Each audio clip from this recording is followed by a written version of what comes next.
Buenas tardes. En esta ocasión vamos a platicar sobre la utilidad del ultrasonido en artritis reumatoide. El objetivo de esta charla va a estar encaminado a revisar las indicaciones y los hallazgos ultrasonográficos. Como todos sabemos, la artritis reumatoide es una enfermedad inflamatoria, sistémica, crónica progresiva, de naturaleza autoinmune y de etiología aún no bien esclarecida, que produce un gran deterioro de la capacidad funcional y de la disminución de la calidad de vida. Y desde luego, esto provoca un aumento de la mortalidad. Y es aquí precisamente donde los médicos clínicos prefieren o intentan tomar al paciente en una etapa temprana para disminuir la posibilidad de tener una discapacidad funcional importante. La artritis reumatoide presenta una distribución universal con una prevalencia prácticamente constante en todas las latitudes de una forma general que ha sido estimada alrededor del 1% en la población y consistentemente es más frecuente en las mujeres con una relación 3:1 con los hombres y con una tendencia mayor en ambientes urbanos. El diagnóstico de la artritis reumatoide se basa fundamentalmente en parámetros clínicos y biológicos como los que tienen aquí. Sin embargo, el Colegio Americano de Reumatología y la Liga Europea de Reumatología han incluido nuevos criterios donde la resonancia magnética y la ecografía se han mantenido como herramientas útiles y valiosas para hacer una evaluación objetiva de la afectación articular. Todos conocemos las bondades que el ultrasonido musculoesquelético tiene precisamente para estudiar todo este eje musculoesquelético, desde las uñas, los músculos, en especial en este tema, la patología tendinosa, los ligamentos, los nervios periféricos, cartílago articular, fibrocartílago y desde luego las partes blandas que están alrededor de las articulaciones, incluyendo las bursas. Así que como ustedes ven, prácticamente como cualquier ultrasonido musculoesquelético, vamos a estudiar todas estas áreas anatómicas que son susceptibles de ser afectadas por la artritis reumatoide. Vean ustedes esta lámina que les dejo aquí, en donde estos 4 puntos iniciales son fundamentales para entender qué es lo que vamos a hacer en la exploración ecográfica. Estos 4 puntos se correlacionan entre sí, uno entre otro, sin poder excluirse. Y vamos a ver cómo funciona esto. Cuando nos mandan un paciente para una detección de sinovitis y derrame subclínico, esto está de la mano en estos pacientes que están en una etapa temprana o dudosa de la enfermedad, en donde clínicamente el médico reumatólogo no puede tener certeza de que existe una hipertrofia de la sinovia en articulaciones de pequeño tamaño, como son las interfalángicas proximales o las metacarpofalángicas. Lo mismo sucede con el derrame, que puede ser tan pequeño que no puede ser detectado clínicamente. Si a esto le agregamos que además de que es un paciente en etapa temprana con sus exámenes serológicos negativos, pues el reumatólogo tiene aún todavía mayor duda. Recordar que hay pacientes que son seronegativos. ¿Qué quiere decir esto? Que sus exámenes de laboratorio son normales a pesar de que el paciente clínicamente expresa enfermedad. Así que el ultrasonido es espectacular para ver la hipertrofia de la sinovia en una etapa muy temprana, al igual que el derrame, y que el clínico no puede detectar con la exploración física. De igual manera, ya que estamos hablando de la sinovitis, podemos cuantificar con Doppler de poder la actividad de la inflamación en estas zonas anatómicas, como es la sinovia, y esto va a estar relacionado con el número de vasos que se están que se están observando dentro de la cavidad articular, y con esto de alguna forma podemos darle una cuantificación o un grado de inflamación a esta articulación.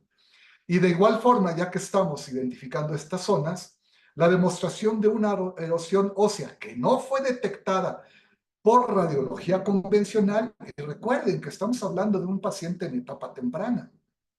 Es decir, en estos pacientes que tienen una placa radiográfica de mano en grado 1 por la clasificación de Nueva York, esto lo traducimos como una pequeña inflamación de los tejidos blandos y una osteopenia yuxtaarticular con un tejido osteocondral todavía dentro de los límites normales. Esto radiográficamente, a esto lo clasificamos como grado 1.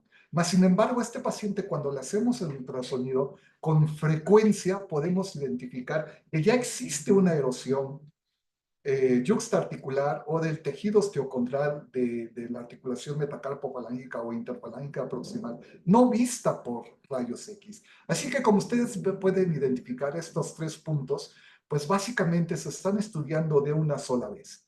¿Y qué es lo que estamos haciendo al realizar estas tres indicaciones? Pues nos lleva de la mano al cuarto punto, que es el monitoreo del paciente a corto, mediano y largo plazo. ¿Y esto qué quiere decir? Bueno, pues si este paciente en cuestión del que estamos hablando nos llega de primera vez, estamos haciendo nuestro estudio basal. Y les pongo un ejemplo. Si en el estudio basal de este paciente identifico una sinovitis en escala de grises en grado 1, con un derrame grado 1 que prácticamente es subclínico, y que además al ponerle el Doppler de poder identifico que es un grado 2, a los 6 meses, este paciente puede regresar a hacer un estudio de seguimiento, es decir, el médico reumatólogo está haciendo un monitoreo a mediano y largo plazo de la enfermedad y del tratamiento que está poniendo en su paciente, y puede ser que continúa con una sinovitis en grado 1, el derrame desapareció y el Doppler de poder que era grado 2, todo esto que estoy mencionando lo vamos a ver más adelante en las diapositivas, pero es un ejemplo para que vean por qué las indicaciones. Y que puede ser un Doppler de poder en grado 2, bueno, pues en esta ocasión pudo haber desaparecido el derrame y pudo haber desaparecido la actividad inflamatoria aguda en esta enfermedad crónica. Así que, como pueden identificar, estamos haciendo el monitoreo del paciente. Desde luego, los procedimientos invasivos por ecografía, ustedes los conocen ampliamente, lo desarrollan diariamente en las diferentes actividades y especialidades que ustedes desarrollan dentro de sus unidades hospitalarias, desde extraer muestras, meter medicamentos, áreas muy específicas de cada especialidad, poner catéteres. Bueno, pues en esta especialidad de reumatología no es la exclusión. Podemos extraer líquido sinovial de las articulaciones para ser susceptibles de ser estudiadas. Podemos introducir medicamentos también dentro de las articulaciones para mejorar la actividad clínica y mejorar también la posibilidad de movilidad del paciente, que se puede insertar más fácilmente a sus actividades sociales. Y desde luego, la patología extraarticular pues está de la mano de cualquier exploración que hagamos, ya sea de la rodilla, del hombro, de la mano, del tobillo, y de la evaluación de síndromes regionales dolorosos alrededor de estas regiones que estamos explorando. Vamos a ver ejemplos de todo esto. Muy bien. Omeract. ¿Qué es Omeract? ¿Por qué les pongo esta diapositiva de Omeract? Porque no podemos hablar de todo esto, no podemos hablar de ningún tema de los que acabo de exponerles si no tenemos consenso de las definiciones, y que además estos consensos sean claros en las lesiones comúnmente vistas en la artritis reumatoide.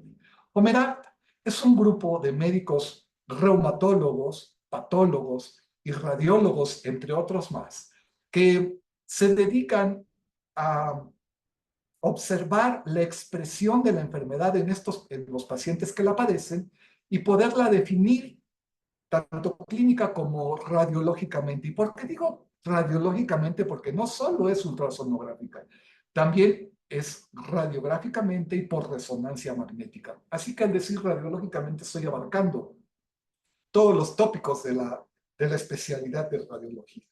Y como ustedes podrán ver en los artículos actuales que están surgiendo, que hay mucho escrito ya alrededor de la artritis reumatoide, han cambiado los criterios para hacer las clasificaciones de la enfermedad, incluyendo los hallazgos radiológicos por resonancia y por ecografía. De tal suerte que si hablamos de la sinovitis, de la hipertrofia sinovial, del derrame articular, de las alteraciones del cartílago articular, de las alteraciones de la estructura tendinosa, que esto es todo un tema, en realidad, esto es todo un tema como para dar una sesión, y de las erosiones óseas, pues tenemos que hablar el mismo idioma. Y en mi experiencia personal me ha tocado ver cómo médicos de una misma especialidad, entre dos médicos a veces arrojo la pregunta, bueno, ¿qué opinan? ¿Es tendinosis o tendinitis? Y empieza ahí la discusión porque un especialista tiene una escuela, el otro tiene otra, y bueno, se hace ahí toda una discusión pues valiosa porque pues siempre se aporta y siempre se conoce la mirada de cada especialidad y de cada escuela. Pero precisamente Omerac lo que trata de hacer es de que este consenso sea común para las lesiones vistas en la artritis reumatoide. Así que vamos a hablar durante el resto de la plática sobre estas definiciones y de los hallazgos ecográficos de las mismas.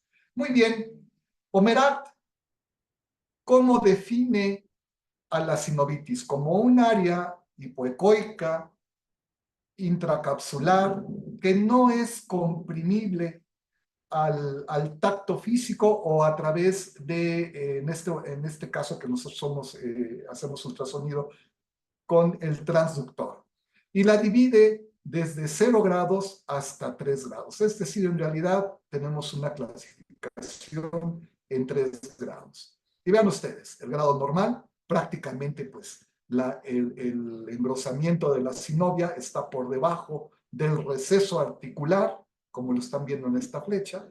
El grado 1, muy difícil diferenciar entre el grado normal y el grado 1. Y esto, con la práctica, lo tendrán que ir desarrollando, ir viendo qué es lo normal y qué es lo patológico. Y sugiero que siempre que puedan, hagan exploraciones en pacientes normales, con sus compañeros residentes, con los médicos que están a su lado, con su secretaria, con su asistente, aunque bueno, muchas veces y generalmente la experiencia que tengo es que siempre sale algo que no estaba previsto, ¿no? Siempre sale alguna patología. Pero tomando en cuenta que esto no es regular, bueno, pues a ustedes van a ir tomando experiencia para ver la diferencia entre lo normal y el grado 1, que en realidad es una frontera muy difícil de separar. Grado 2, ya encontramos a la sinovia hipertrofiada por arriba del reborde articular, pero que no se extiende a la diáfisis proximal ni a la distal. Y en el grado 3, la hipertrofia de la sinovia o el engrosamiento sinovial se extiende hacia la diáfisis proximal y la diáfisis distal. Vamos a ver algunos ejemplos. Aquí tenemos una lámina que nos demuestra lo normal y un grado 1. Y esto es a lo que me refiero. Vean entre lo normal y el grado 1. Pues prácticamente son similares. Aquí en el grado 1, la extensión de la sinovia está un poquito más allá o al reborde articular y esta está contenida en el reborde articular. Es realmente complicado decir cuál es grado 1 y cuál es grado normal. En el grado 1 vemos además que hay cierta tendencia a que haya un abombamiento del tejido sinovial, pero en realidad es que es muy complicado poder definirlo, así que van a tener que practicar para poder acostumbrarse entre el grado 1 y el grado normal. Vaya, si ustedes ponen grado 0, 1, válido, es válido. Y vean ustedes el grado 2, como lo marca la lámina, la hipertrofia sinovial pierde, bueno, la sinovia se extiende a más allá del reborde articular o sobre el reborde articular en el grado 2, pierde la angulación. Vean ustedes este ángulo muy agudo, aquí es un ángulo obtuso, justo como está en la lámina, pero la hipertrofia de la sinovia no llega a la diáfisis, se queda contenida en el receso articular o apenas rebasando el receso articular, pero no llega a la diáfisis, ni distal ni proximal. En el caso 3, ya la hipertrofia de la sinovia se extiende hacia la diáfisis proximal, hacia la diáfisis distal, que es en este caso, y la diáfisis proximal, que es en este caso de la segunda metacarpofalángica que presento en este paciente. Pueden ver ustedes que es justo igual como la lámina y vean cómo se está extendiendo hacia las diáfisis, tanto proximal como distal. Y si son observadores, porque este va a ser otro dato interesante que ustedes deben de evaluar siempre en los pacientes que tienen artritis reumatoide, vean ustedes el receso osteocondrial. De este lado, que es la falange proximal, se ve muy bien, el margen muy bien delimitado. Y vean ustedes de la metacarpofalángica, de la metacarpiana, perdón, la cabeza ya se ve irregular y vean el cuello festoneado, porque ya empieza a tener cambios osteocondrales.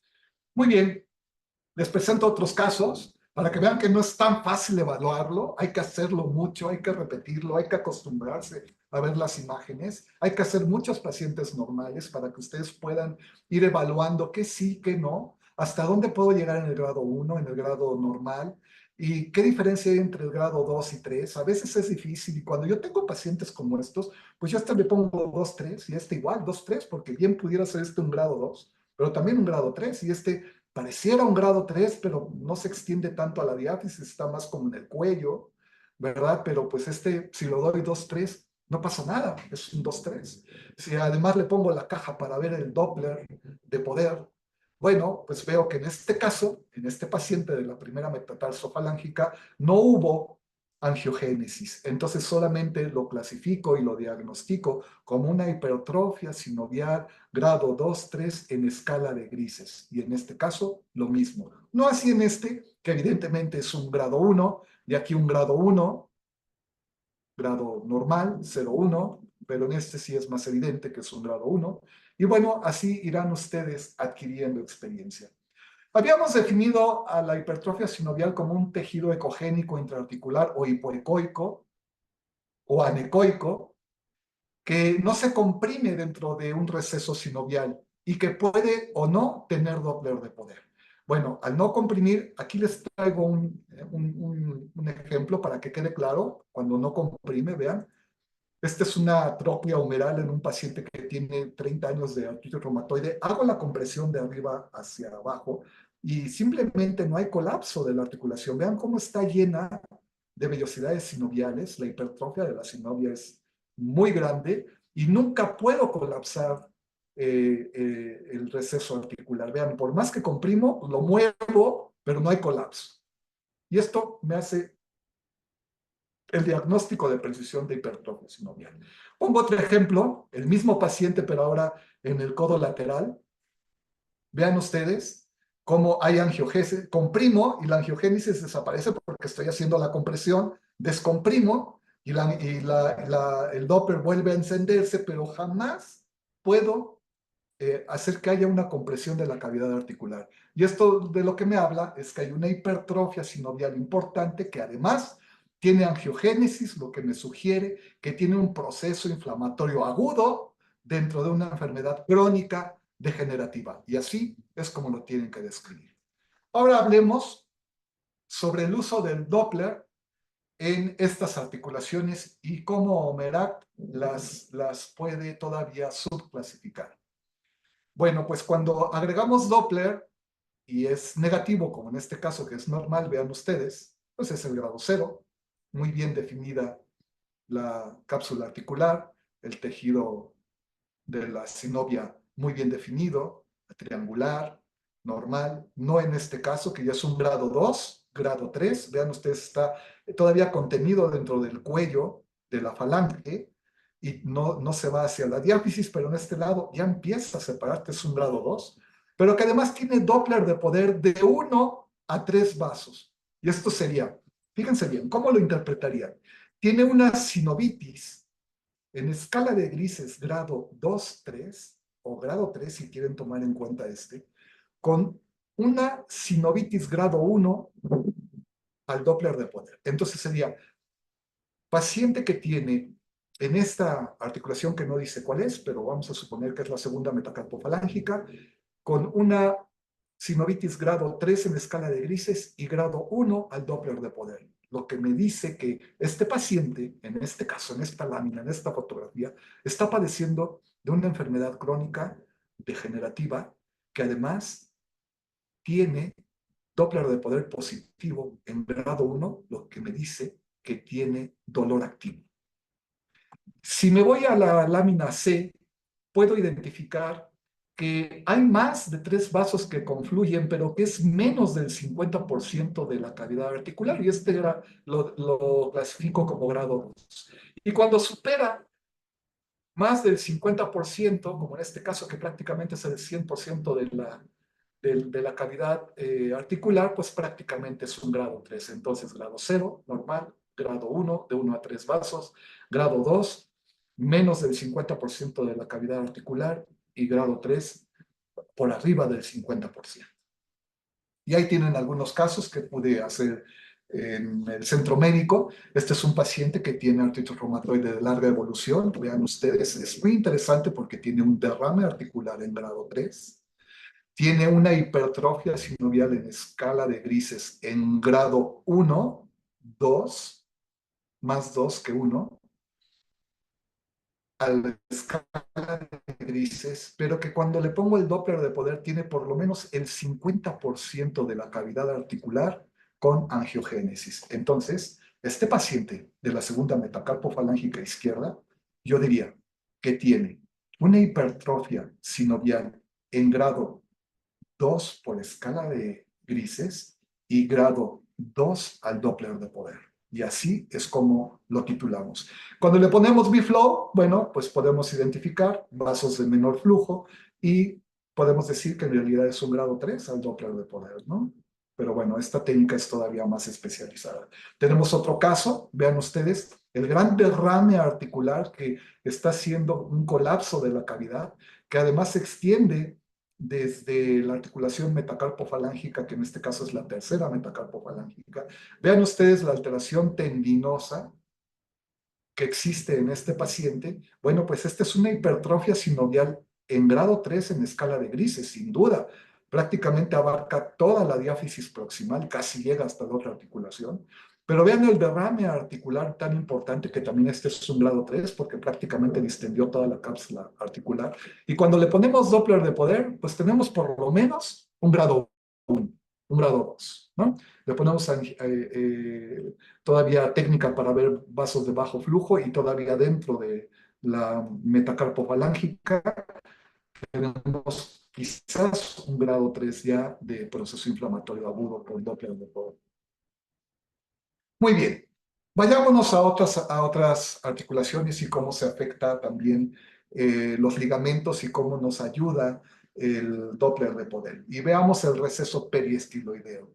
Y aquí, siempre que hablo del receso periestiloideo por ecografía, no puedo dejar de mencionar al doctor Donald Resnick, a quien tuve el gusto de conocer personalmente en alguna ocasión en algún congreso. Y vean, el doctor Resnick nos da un capítulo de por lo menos unos 30 renglones en su libro de músculo esquelético sobre todas las afectaciones que se ven en el receso peristiloideo por artritis reumatoide. Y una de las cosas que siempre nos recalcó es que el receso peristiloideo es probablemente una de las áreas anatómicas que primero se afectan en la artritis reumatoide, junto con el sexto compartimento. Y esto lo vemos muy claramente cuando hacemos las clasificaciones radiológicas en la mano para definir el grado de afectación por artritis reumatoide en una placa simple de mano. Lo primero que siempre buscamos es el aumento de los tejidos blandos alrededor o periarticular. Siempre es lo primero que vemos. Luego vemos la disminución de la densidad ósea yuxtaarticular, ¿verdad? Eso es lo que vemos por rayos X. Pero la ventaja que nos da el ultrasonido es que podemos ver muy bien la estructura, el receso osteocondral y los ligamentos que están contenidos dentro de estas articulaciones. Vean, aquí tenemos en C al cúbito, esta es la apófisis estiloides del cúbito; en P el piramidal o el receso carpal, y entre ellos hay un ligamento muy bien definido, que es el ligamento cúbito carpal, y este ligamento probablemente es el primer ligamento que voy a ver afectado en un artritis reumatoide. Probablemente, seguramente hay otros, seguramente el sexto compartimento también, pero este ligamento frecuentemente es el primero que veo alterado, junto con los tendones extensores.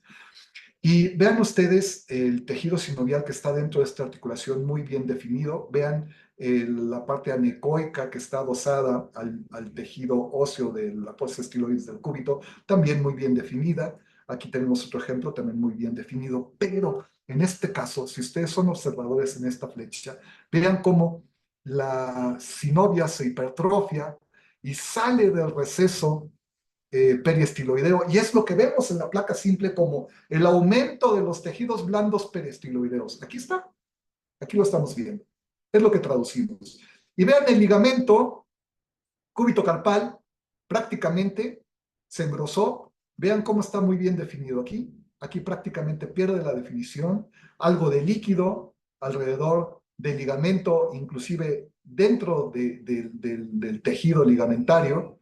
Y esta hipertrofia sinovial es lo primero que yo observo en estos pacientes. Si a este paciente todavía le agrego el Doppler de poder, puedo identificar que hay cierta angiogénesis. Este es otro caso diferente. Este no tuvo Doppler positivo, pero en este caso sí. Y vean curiosamente, vean lo que aquí me refiero a la exploración del médico reumatólogo o del clínico, que puede explorar y no encontrar el abombamiento de los tejidos blandos o la inflamación del tejido blando, pero sí podemos encontrar la angiogénesis positiva, lo que nos habla de que este paciente está padeciendo de dolor activo en este momento y quizás clínicamente no se está reflejando. Es decir, al tacto, el médico reumatólogo, el clínico, no es capaz de definir si hay esta hipertrofia sinovial, pero por ecografía lo podemos identificar y aparte podemos definir si hay angiogénesis.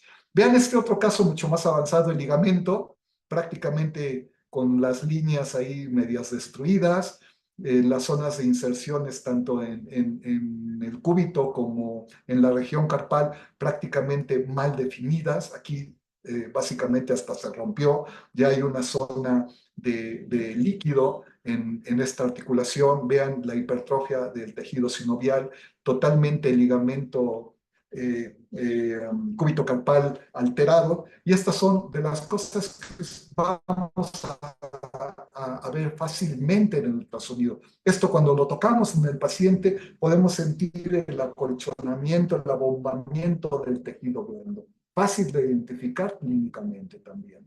Es el caso de otro paciente en el tercero, cuarto y quinto compartimento, es decir, prácticamente aquí, en medio de la muñeca, y podemos identificar cómo hay un gran derrame articular con hipertrofia de la sinovia. Cuando le ponemos el Doppler de poder, ahí está la actividad inflamatoria aguda del paciente en esta enfermedad crónica. Fácil de hacer, fácil de identificar y obligados de hacerlo siempre. ¿Y qué pasa en otras articulaciones que no sea la muñeca? Porque es otra pregunta que siempre me hace. Bueno, doctor, eso está muy bien la muñeca, pero al paciente no le duele la muñeca, le duele el tobillo. Dicen, es exactamente lo mismo. Vean, en este caso, este paciente en el malleolo lateral tenía un proceso inflamatorio. Ustedes pueden ver el edema de los tejidos blandos. Ahí está más que claro. Vean ustedes, aquí hay un poquito de derrame articular y cuando le pongo el Doppler de poder, ahí está la enfermedad activa. Este mismo paciente en el malleolo contralateral, es decir, el medial, vean el derrame articular y no le apliqué el Doppler de poder precisamente para que puedan hacer la comparación de lo que es en escala de grises y el Doppler de poder. Este paciente también me salió positivo para este lado. Muy bien.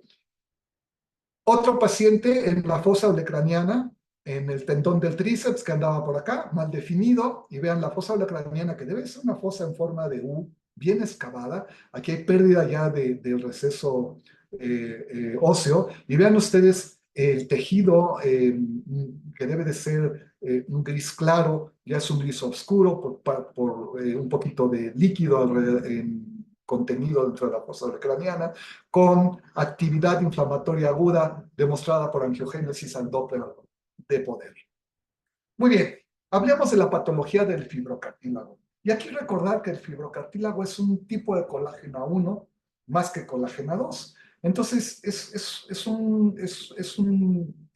tipo de colágeno más frágil, más fácil de involucrarse en un desgarro que el del colágeno de tipo 2. ¿Dónde encontramos este fibrocartílago?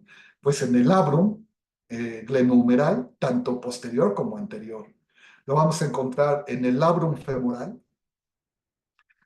también en el labrum de la cadera, perdón, y también lo vamos a encontrar en los meniscos, en el fibrocartílago articular, en las vértebras y en la sínfisis del pubis y trompa de Eustachio.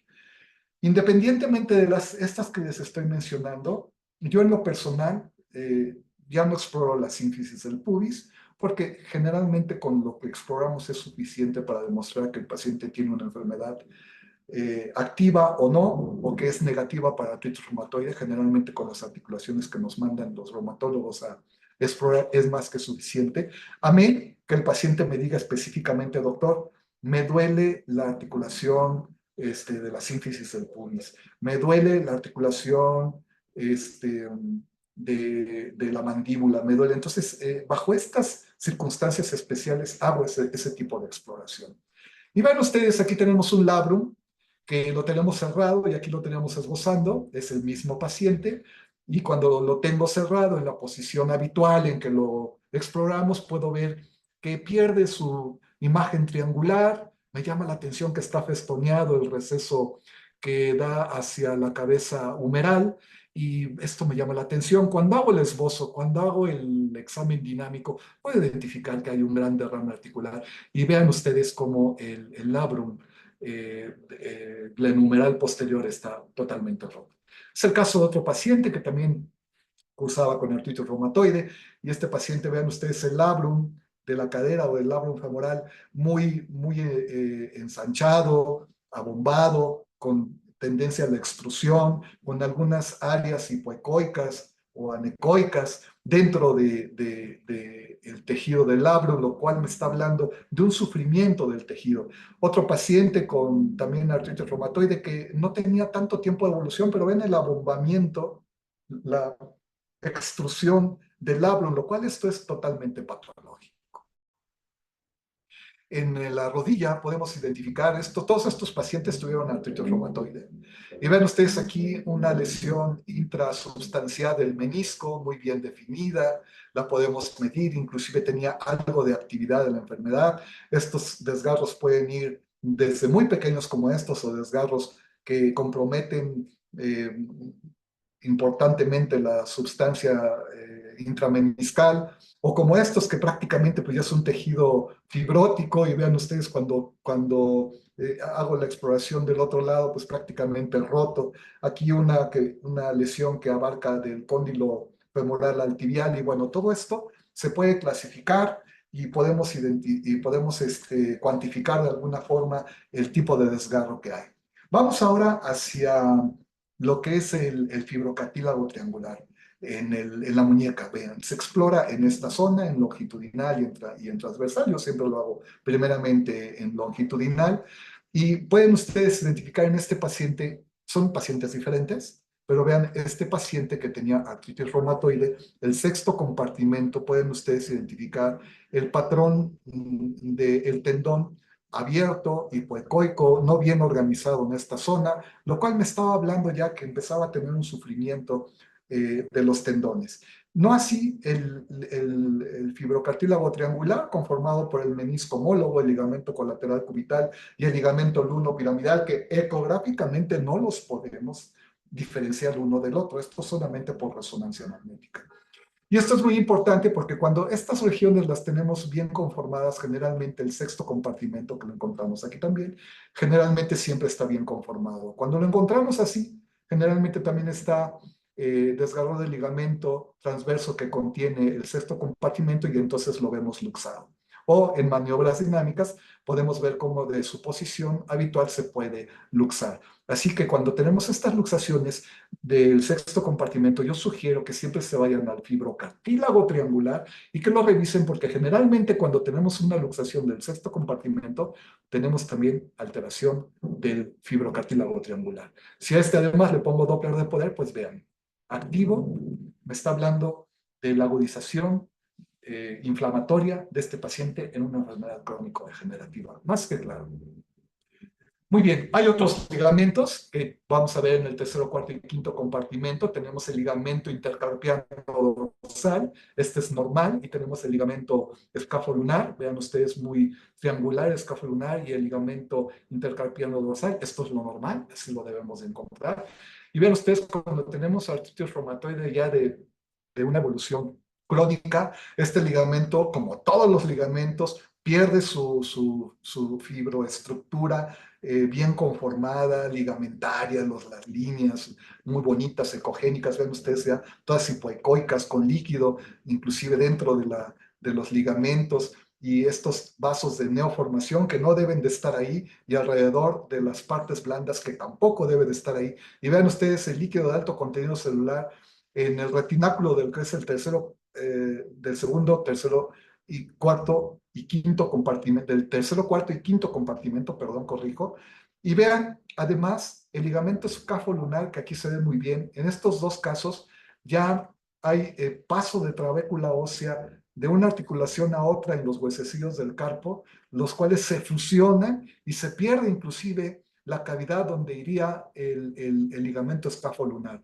Todo esto provoca que el paciente se quede tieso, ya no pueda moverlo por el paso de la trabécula ósea de una articulación a otra y por la alteración ligamentaria, y también nos puede provocar inestabilidad de la muñeca. Vean, es el caso del desgarro de un ligamento intercarpiano dorsal, ahí está, muy bien demostrado, y también ya no tenemos el ligamento escafolunar por la fusión de las articulaciones de los huesecillos del carpo. Hablemos ahora sobre el derrame articular. Omerat lo define como un área intracapsular anecoica que comprime a la presión o a la fuerza. Y lo podemos dividir en tres grados. Bueno, el grado 0, obviamente el normal. Grado 1, un mínimo derrame. Grado 2, un derrame moderado sin alteración o distensión de la cápsula. Y un grado 3 cuando ya está distendida la cápsula y es un derrame extenso. Aquí están las referencias bibliográficas, hay muchas. Ustedes pueden meterse a cualquier artículo de artritis reumatoide y ecografía y van a encontrar una cantidad enorme de artículos que refieren a eso. Y bueno, aquí tengo unos ejemplos que hice en el hospital, en el centro médico, en el siglo XXI, y ven ustedes la gran cantidad de gel porque estoy haciendo técnica de flotación, porque cuando puse el transductor vi que tenía un gran derrame en la segunda metacarpofalángica, todas son del mismo paciente, pero en diferente momento de exploración. Vean ustedes la capa de gel muy gruesa, estoy haciendo técnica de flotación, le pongo una cantidad muy grande de gel y le pongo mi dedo entre el gel y la piel. Aquí tengo un transductor justo en mi consultorio. Y vean ustedes, aquí está el transductor, le pongo una cantidad generosa de gel a la piel y al transductor y pongo mi dedo justo así para que no toque la piel el transductor y sea solamente puro gel, y de esta suerte pueda yo identificar el derrame sin que sea colapsado, porque recordar que es un área intracapsular que se comprime a la fuerza. Si ustedes pueden ser acuciosos y observadores, comparen esta lámina contra esta y vean justo aquí en la flecha. Vean la cantidad de gel, el volumen de gel que existe en la lámina de medio comparada con la lámina de más abajo. Vean, el espesor del gel ha disminuido a más de la mitad. Y esto lo hago porque estoy haciendo compresión sobre la articulación para poder colapsar la cavidad articular. Como dice, es un área intracapsular anecoica y que es compresible, que comprime a la fuerza. Entonces pueden ustedes comparar de la imagen inicial a la imagen con compresión, y si ustedes son observadores, bueno, aquí me aparecen cosas en la computadora, pero aquí prácticamente ya no hay un espacio con el gel y estoy prácticamente haciendo una compresión total de la cavidad articular, independientemente de que vean ustedes la hipertrofia del tejido sinovial. ¿Y cómo lo interpreto esto? Bueno, quiero que sean observadores. Vean, cuando tengo una gran capa de gel, el tendón extensor no se ve tan amable porque yo en lo que me estoy enfocando es precisamente en la cavidad articular. Esto es lo que estoy enfocando. Y estoy dejando que esta imagen se pierda. Pero independientemente de eso, puedo observar que el patrón tendinoso está perdido. En vez de ser un patrón fibrilar, brillante, bien definido, con las ligas bien definidas, veo que es un patrón hipoecoico, desorganizado. Es decir, este paciente está sufriendo de un proceso degenerativo hipóxico mixoide de los tendones. Es decir, la tendinitis en realidad no existe. Es una degeneración hipóxico mixoide crónica del tendón. Entonces, esto es a lo que le llamamos tendinitis, que en realidad es una tendinosis. Bien, recordar que la artritis reumatoide, y por eso les decía, en una de las láminas iniciales donde ponemos todas las estructuras que son susceptibles de ser estudiadas por ecografía en músculo esquelético, y veíamos ahí patología tendinosa, en la artritis reumatoide lo primero que se alteran son los tendones y los tejidos blandos periarticulares, antes que la destrucción del receso osteocondral. Y aquí tengo el ejemplo. Vean este paciente que tiene artritis reumatoide de larga evolución con alteración a los tendones, al tejido blando adyacente a la articulación, pero vean ustedes, el tejido osteocondral está conservado, no hay erosión todavía, pero hay una gran alteración de los tejidos blandos adyacentes con derrame articular grado 3 y con una hipertrofia grado 3 del tejido sinovial en escala de grises. Y así es como lo deben de interpretar. Aparte de la tendinosis. Aquí ya bien colapsado el gel, donde puedo identificar aún mucho mejor el tendón. Vean, ya desde la segunda imagen, el tendón se puede observar que está sufriendo. Muy bien. Y aquí traigo un ejemplo, así como les puse el de derrame articular. Vean ustedes la hipertrofia sinovial en una troclea humeral. Hago fuerza y simplemente no lo colapso. Ahí se queda. Estoy haciendo fuerza, perdón, al revés, lo estoy colapsando. Hago fuerza y lo colapso. Ahí está. Dejo de hacer fuerza y vuelve a su posición normal. Hago fuerza y lo vuelvo a colapsar. Con esto hago el diagnóstico de precisión de derrame articular, a pesar de que este paciente tenía una hipertrofia importante del tejido sinovial.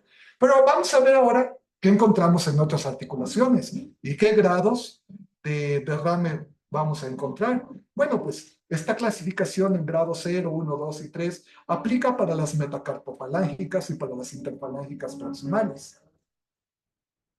Y como en este caso que estamos viendo en la segunda metacarpofalángica, ustedes pueden ver un pequeño derrame que existe en el tejido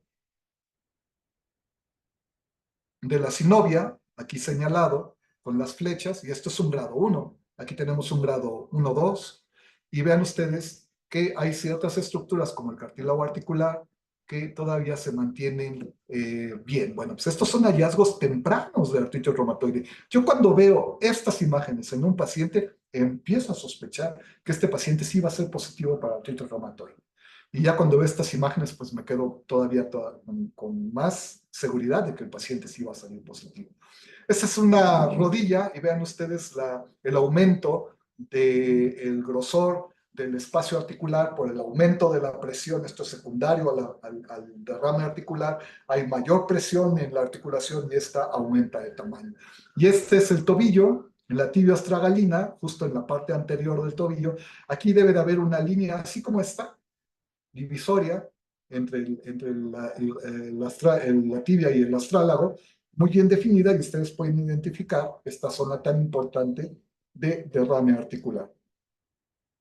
Regresando a esta imagen, que no es el caso, pero bueno, aquí tenemos el tendón tibial anterior. Si yo me enfoco, estoy enfocado para ver la articulación, pero si yo ya me enfoco a este tendón, podemos ver que inclusive hay cierta pérdida del patrón habitual. Y esas son las cosas a las que se deben acostumbrar a ver. Cuando estén explorando un paciente con artritis reumatoide, siempre traten de ver la alteración al tendón. Va a haber todo un capítulo de alteración tendinosa o de la estructura del tendón.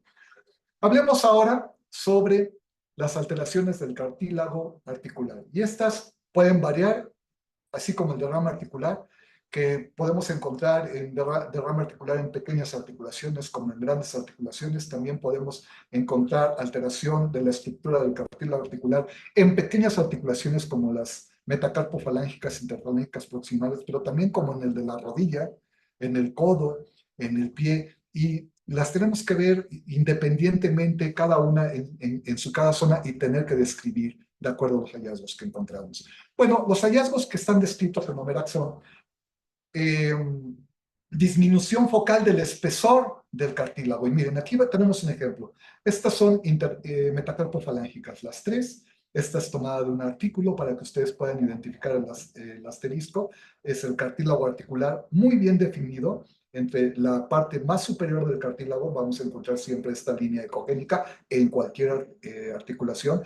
Y más abajo vamos a encontrar el receso óseo.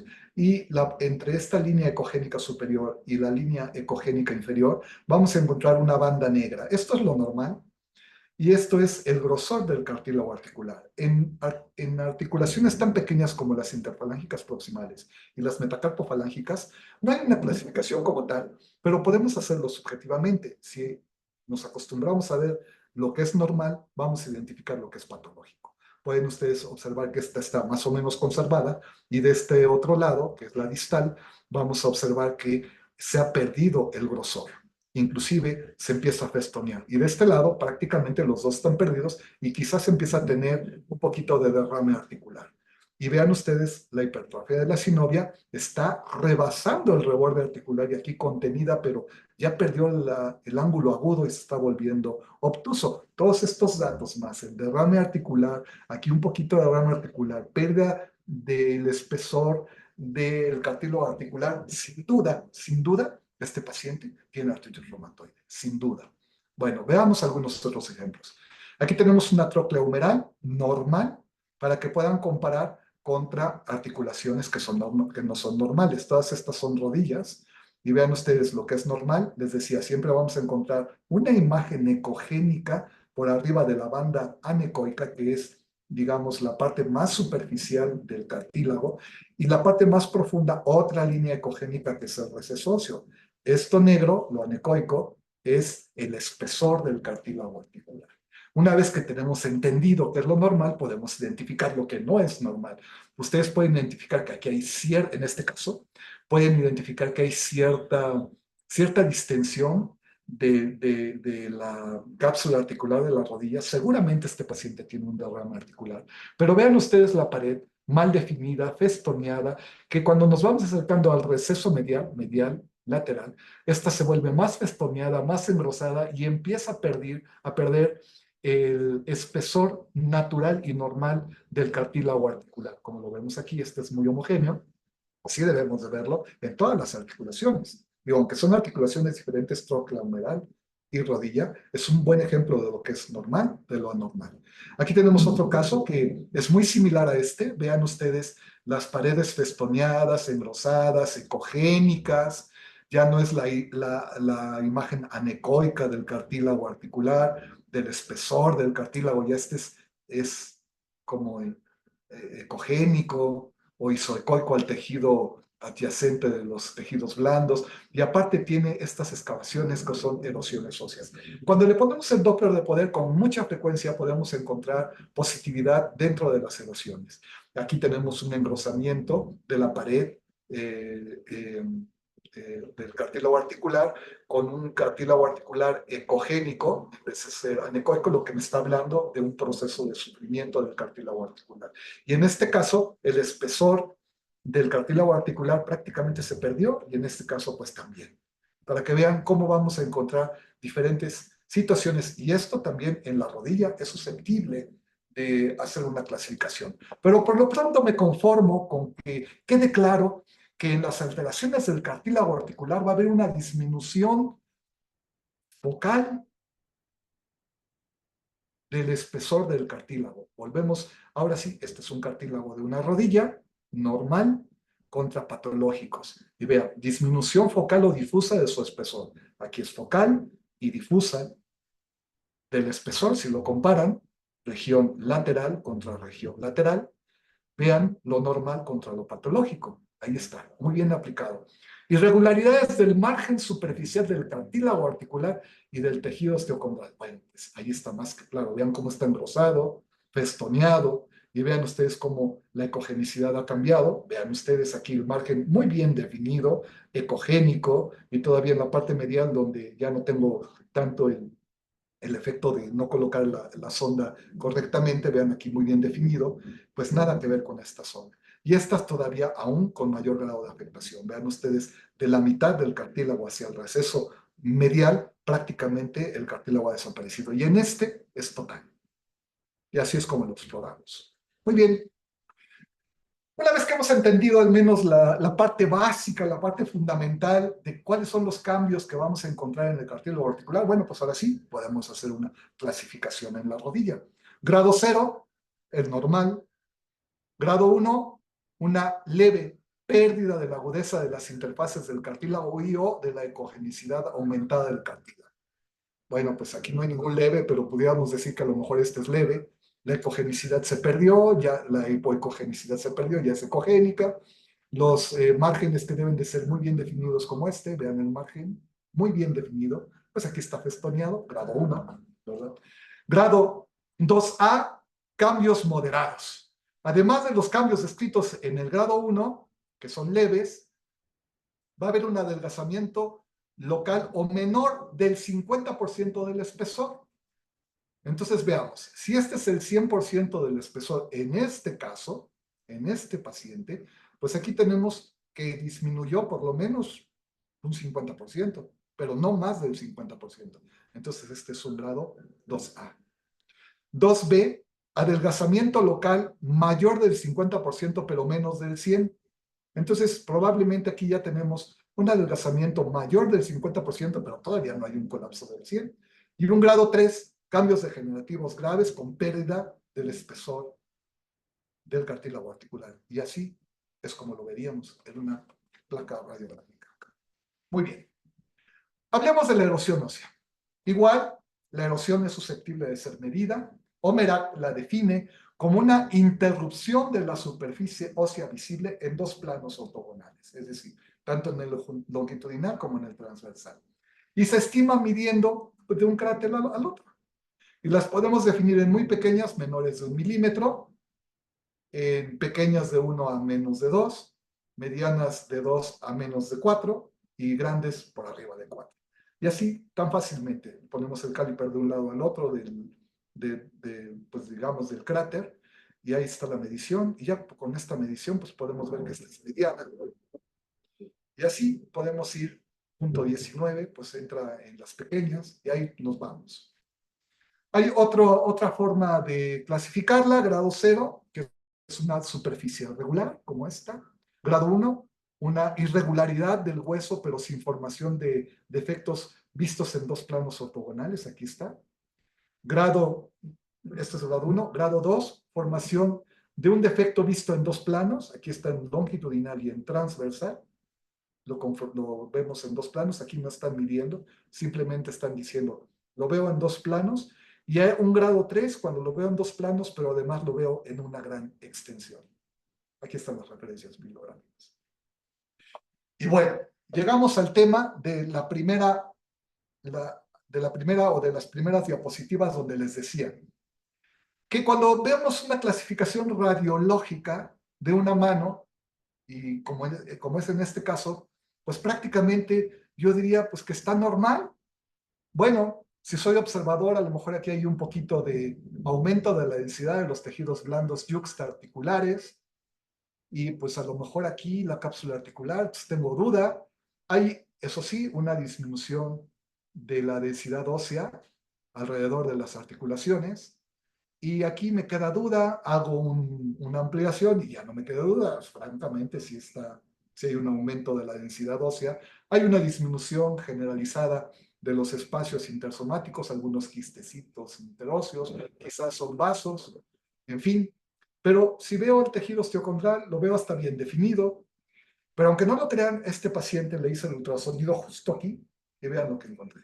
Ya una erosión bien conformada. Y lástima que perdí este estudio porque le puse el Doppler y no me acuerdo si tenía angiogénesis, pero generalmente cuando encontramos estas lesiones y le ponemos el Doppler, pero no generalmente, pero con mucha frecuencia pueden ser positivos.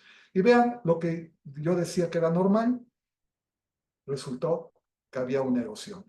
Y esto es muy importante para el médico reumatólogo porque no es lo mismo pillar a un paciente que ya tiene francas erosiones con alteraciones ligamentarias en las inserciones osteocondrales a un paciente que inicia, que está en una etapa temprana y que esta puede ser posible que la podamos revertir.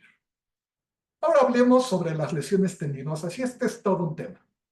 Es todo un tema. Y aquí yo sí les sugiero que sean muy cuidadosos con los términos de tendinitis, tendinosis, porque la tendinitis expresa un proceso inflamatorio dentro del tendón y es que hoy por hoy no se ha demostrado que existan células o sustancias inflamatorias del tendón. Así que lo correcto sería hablar de una tendinopatía o de una tendinosis. Y la tendinopatía, como aquí la puse, que no la puse en negrillas, debería de ponerlo para que quede bien resaltado, abarcaría todos los términos de tendinitis, tendinosis, endosinovitis, tenosinovitis, paratenonitis y todas las itis que podemos encontrar en la alteración de la estructura del tendón. Y francamente es que la tendinopatía o la tendinosis nos abrevia el estar diciendo si es una paratenonitis o no. Bueno, vamos a ver más adelante todos estos hallazgos en casos reales. Hablemos de lo que es el patrón fibrilar normal. Bueno, sabemos que el tendón está compuesto de colágeno fibrilar bien organizada en forma longitudinal, que tiene una matriz de proteoglicanos, fibroblastos, vasos linfáticos y sanguíneos.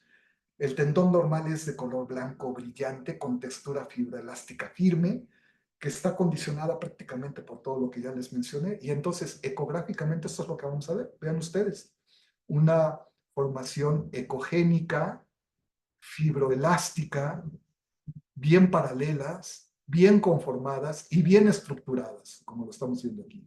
Y en longitudinal, bueno, pues se ven las ligas, los tendones, mucho mejor que en el transversal. Esto es lo normal. Hablemos de la tenosinovitis.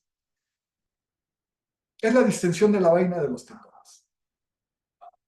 Puede haber pérdida de la estructura típica fibrilar y patológicamente se asocia con desgarros intratendinosos.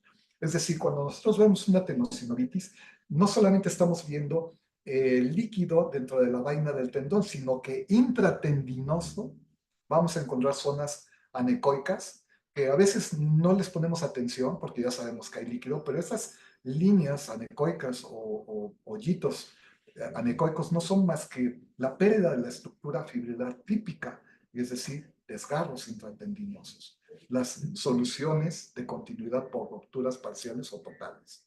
La distensión de la vaina, obviamente, que es lo que vamos a buscar por el líquido. Y el líquido puede ser exudativo o proliferativo. Y exudativo va a ser totalmente líquido anecoico, limpio de células, y la proliferativa con una gran cantidad de tejido sinovial, lo que le va a dar esa ecogenicidad alta, lo vamos a ver hipoecogénico en vez de verlo anecoico, y las mixtas, inclusive hasta ecogénico lo podemos identificar, y las mixtas, pues combinación de líquido y celularidad. Vamos a ver. Y aquí pongo la paratenonitis, porque no voy a hablar de la paratenonitis, pero la tenosinovitis, así la vemos. Vean ustedes el sexto compartimento. Aquí está el sexto compartimento con la alteración probablemente del fibrocartílago triangular. Vean ustedes la gran cantidad de líquido. Este es líquido más anecoico, más libre de células, y aquí con una gran cantidad de células. Y vean ustedes, todas estas líneas anecoicas dentro del patrón tendinoso son desgarros. Desgarros, esto lo ve el patólogo y son desgarros intratendinosos. Bueno, esto es en la vaina del tendón. Pero en aquellos tendones donde no hay banda, el líquido se acumula dentro del paratenón y por eso se llama paratenonitis y se ve exactamente igual que una tenosinovitis. La diferencia es que la paratenonitis es líquido en el tendón, pero sin vaina, y en la tenosinovitis es líquido en la vaina del tendón. Espero que haya quedado claro. Y aquí tenemos algunos ejemplos. Este es un estudio normal con cierta cantidad de líquido que debe de existir en las vainas de los tendones de los 6 compartimentos de la muñeca, que son los que más habitualmente vemos afectados en artritis reumatoide. Este es también un primer compartimento, y vean ustedes la cantidad de líquido con alto contenido celular, cómo inclusive separa los tendones del primer compartimento. Este es el tercero, cuarto y quinto compartimento en el carpo, justo en medio del carpo. Y vean ustedes la gran cantidad, aquí el ligamento está totalmente alterado por la angiogénesis, y vean ustedes todo el líquido alrededor de los ligamentos, inclusive la imagen fibrilar tendinosa perdida, inclusive un tendón roto por ahí. Bien, pues esto es lo que ustedes deben de siempre identificar. Hablemos de la tendinosis, que prácticamente la tendinosis abarca todos los términos. ¿Y qué es lo que normalmente decimos como tendinitis? Pero ya vemos, ya hemos hablado que la tendinitis no existe, que en realidad lo que existe es una condición degenerativa, pero que no se acompaña de inflamación, sino es una degeneración hipóxica mixoide del tejido del tendón. Y esto provoca engrosamiento focal, nodular, difusos, áreas de hipoecogenicidad, alteración de la estructura del colágeno que compone el tendón, y entonces lo vemos así. Este es un tendón de Aquiles, es una tendinosis. Si este tendón estuviera lleno de líquido, como lo veríamos así, sería una paratendonitis, porque acuérdense que el líquido está contenido en el paratenón. Este es un esquema de un tendón sin vaina. Entonces aquí estaría el líquido y sería una paratendonitis. Y así te lo pone el clínico. Hay médicos reumatólogos que tienen una clínica exquisita y te lo ponen clarísimo. O el traumatólogo te lo ponen. Paratendonitis aquilea derecha o del tendón de Aquiles derecho o izquierdo. Y tú vas y lo palpas y dices, wow, bien con este doctor, ¿eh? Y te vas a revisarlo y ves el tendón como lo estás viendo aquí, pero lleno de líquido arriba y abajo del tendón. Y se ve igualito que una tenosinovitis, pero obviamente aquí no hay vaina tendinosa, entonces es una paratendonitis. Y aquí una tendinosis, bueno, pues una alteración, vean ustedes, alteración del patrón fibrilar, como lo vemos en el longitudinal y en el transversal. Ahí está, más que claro. Y estas me gusta verlas. Este es un caso reciente, no tiene más de 3 semanas que lo acabo de ver.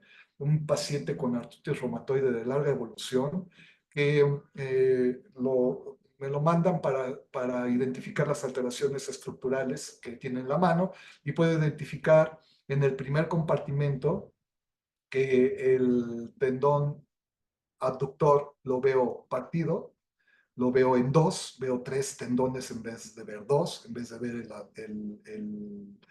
el extensor corto del pulgar y el abductor largo, pues veo aquí 2. Entonces digo, bueno, ¿cómo es posible? Bueno, perdón, lo tengo al revés. Este es el extensor corto del pulgar y el abductor. Entonces veo el extensor corto del pulgar alterado, partido, me llama la atención, lo pongo en longitudinal y aquí lo voy encontrando. Y vean la cantidad de líquido que hay alrededor y la alteración de la estructura ósea de los huesecillos del carpo. Ahí está, clarísimo como lo tenemos aquí en la lámina. Vean ustedes, la vaina del tendón llena de líquido, y el tendón es esta es la vaina del tendón, y hacia lo largo, hacia distal, perdón, aquí tenemos el tendón hacia distal, lleno de zonas hipoecoicas, mal estructurado, lo que nos habla de la tendinosis, del flexor, del extensor, perdón, en este caso, y de la vaina del tendón. Muy bien, pues ahí está. Otro caso de la segunda metacarpofalángica. Vean ustedes, si seguimos aquí, pues son los tendones extensores comunes de los dedos. Pueden ustedes identificar a nivel del carpo. Aquí tenemos la vaina de los tendones, que sería toda esta, llena de líquido, y hacia distal, hacia acá, que este es el tendón extensor, que ya no tiene vaina. Podemos observar claramente cómo este tendón está hipoecoico, con las fibras alteradas, pérdida del patrón fibrilar normal, lo cual nos habla de una tendinosis de los extensores y de alteración por una tenosinovitis de la vaina del tercero, cuarto y quinto compartimento. Y quiero que sean observadores en la zona de la segunda metacarpofalángica. La pueden observar, vean, el cartílago articular normal, el tejido que va dentro de la articulación normal, con su forma triangular, ángulos agudos, no hay hipertrofia sinovial, la sinovia es normal, pero sin embargo vean los tejidos blandos adyacentes totalmente alterados y este paciente tiene artritis reumatoide. Recordar que inicialmente en la plática, o más o menos a la mitad de la plática, les había les había comentado que tenemos la creencia de que porque tiene artritis reumatoide lo primero que vamos a ver alterados son los huesos y no, lo primero que se altera son los tejidos blandos alrededor de las articulaciones y posteriormente conforme va avanzando la enfermedad se va perdiendo el reborde articular y va afectando al receso osteocondral y al tejido alrededor de la articulación. Bueno, pues ahí está el ejemplo. Otro ejemplo, vean ustedes nuevamente la tercera metacarpofalángica. Vean qué bien está definido el cartílago articular y el tejido dentro de la articulación, perfectamente bien definido. Y vean los tejidos alrededor de las articulaciones, el tendón extensor totalmente con pérdida del patrón fibrilar, engrosado, focalmente alterado y difusamente alterado. Y vean ustedes hacia la vaina del tercero, cuarto y quinto compartimento, que es aquí totalmente lleno de líquido, es el mismo paciente. Pero para que vean cómo se afectaron todos los tendones. Ahí está la cuarta, es una copia, vean nuevamente la sinovia normal dentro de la articulación de la cuarta metacarpofalángica y vean la alteración de la estructura tendinosa y las vainas de los tendones llenos de líquidos, llenos de líquido. Tercero, cuarto y quinto compartimento, este es otro paciente. Vean ustedes aquí toda la cantidad de líquido que podemos observar y en el corte transversal, totalmente alterado por líquido. Y vamos a ver algunos otros ejemplos de las láminas, desgarros intratendinosos con mecanismo de reparación fallido, con calcificaciones. Aquí están, miren, estas son calcificaciones y aquí los desgarros intratendinosos.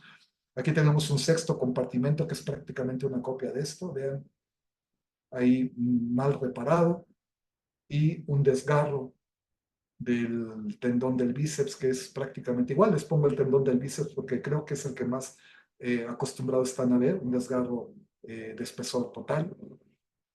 Ahí está, signo de la convexidad, como el deltoides hace herniación hacia donde no hay tendón. Vean, aquí hay tendón y aquí el músculo deltoides se contiene en su situación habitual. Aquí, como no hay tendón, pues se hernia y hace el signo de la convexidad superior o de la llanta ponchada, le dicen algunos.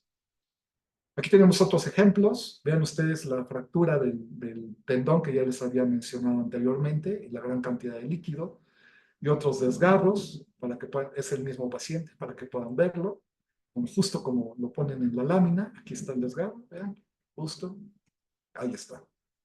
Las subluxaciones, este es el sexto compartimento, vean ustedes alteraciones del patrón fibrilar, aquí desgarros intratendinosos, los cuales están muy bien descritos en las láminas, así los vamos a encontrar, subluxado, vean cómo se levantó la gran cantidad de líquido con alto contenido celular por las vellosidades sinoviales, y si a este paciente me voy hacia el fibrocartílago triangular, seguramente lo voy a encontrar alterado porque este sexto compartimento ya está luxado. Y vean ustedes aquí un tendón del bíceps en su situación normal. No, no está ahí, lo encontramos acá, justo como lo están viendo aquí. Muy bien, hablemos de otras alteraciones que no son eh, prácticamente de la artritis reumatoide, pero que son asociadas a las enfermedades. Los síndromes dolorosos que se asocian a la artritis reumatoide son los quistes gangliones, simples o complejos, que siempre se comunican a la articulación y con eso hacemos el diagnóstico diferencial de cualquier lesión. Un quiste de mayor tamaño, muy complejo, con proliferación de vellosidades sinoviales y angiogénesis positiva, pero siempre la comunicación a la articulación, lo que nos hace el diagnóstico de certeza. Los quistes gangliones, que es lo mismo que el quiste atrosinovial, solamente que complejo, vamos a encontrarlo con más de un quiste. Vean ustedes las comunicaciones entre los quistes y la comunicación a los recesos articulares, y estos pueden abrazar a los tendones, es el mismo paciente, pueden abrazar a los tendones y provocar dolor. Nuevamente aquí vean ustedes cómo se comunica a la articulación. Ahí está. No así cuando tenemos estas imágenes. Vean, esta es una imagen nodular, muy bien definida, ecogénica, obviamente esta es sólida totalmente. Cuando le ponemos el Doppler de poder encontramos que tiene un alto contenido de vasos. Esto se trató de un tumor glómico y en este caso yo juraba y perjuraba y le decía a la clínica, esto es una hipertrofia sinovial que está afectando a las vainas de los tendones, y la cirujano, que era una cirujano plástica, me decía, no, doctor, no tiene las características de proceso inflamatorio. Yo creo que este es un tumor, pues que lo operan y resultó que era un tumor de células gigantes asociado a las vainas tendinosas y me quedé con el orgullo herido porque me equivoqué. Bueno, no siempre le atina a uno, ¿verdad? Pero ¿quién me juraría o quién me diría o quién no juraría que esto no es una hipertrofia sinovial? Pues aquí no le hice caso a la clínica y me fui por la imagen y también nos podemos sesgar. Este paciente fue operado de liberación del nervio mediano, que son síndromes asociados a la artritis reumatoide, y como consecuencia quedó un aneurisma. Me lo manda el doctor porque dice, pues le salió un tumor y pues lo que resultó fue un aneurisma de la radial. Y este es otro paciente que también en los síndromes dolorosos de la artritis reumatoide podemos encontrar el atrapamiento del nervio mediano. Vean ustedes, en este caso, inclusive lo infiltré. Recordar que si infiltran un tendón o un nervio, jamás hay que tocarlo. Siempre es por fuera. Lo más cercano que se pueda, pero por fuera. Y ahí colocamos el medicamento que vamos a introducir. Aquí se quedó muy pegadito, que esto es lo correcto, y este paciente lo beneficiamos muy bien con este procedimiento. Este es una cadera. Aquí tenemos el tendón del iliopsoas, tenemos el psoas, tenemos aquí la articulación. Y vean ustedes cómo la, la cápsula articular, perdón, está pasando una patrulla. Eh, Vemos aquí cómo la cápsula articular está muy ecogénica, perdió esta imagen hipoecoica, los bordes mal definidos. ¿Se acuerdan todo el capítulo que hablamos sobre alteraciones de la estructura del cartílago articular? Aquí está el mejor ejemplo. No hay colapso, no se perdió el espesor de la cápsula articular, pero sí se volvió ecogénica y perdió todas sus características normales. Ya no es anecoica, ya no está bien definida, y este paciente tiene dolor a la deambulación. Bueno, pues a este paciente le inyectamos dentro del cartílago articular viscosuplementación. Pueden ustedes ver, aquí está el medicamento y cómo se recorrió a toda la articulación después de hacerle flexión y extensión. Vean aquí antes y después. Y este paciente, aunque ustedes no lo crean, al hacerle el movimiento de flexión y extensión, o sea, le hacemos esto, el paciente hasta brinca porque son movimientos que no hace cuando viene, y cuando le inyectas la viscosuplementación y le haces la flexión y extensión, brincan porque tienen dolor, y de repente, doctor, no me duele, no me duele, y es como mágico, ¿no? Es un momento muy bonito con el paciente porque le deja de doler y dice, doctor, es que no podía hacerlo, ya lo estoy haciendo. Se paran y empiezan a sentir que tienen mejoría. Es espectacular, no cura, esto no cura, pero mejora la sintomatología. Vamos a ver algunos casos. Vamos a terminar la charla viendo algunos casos.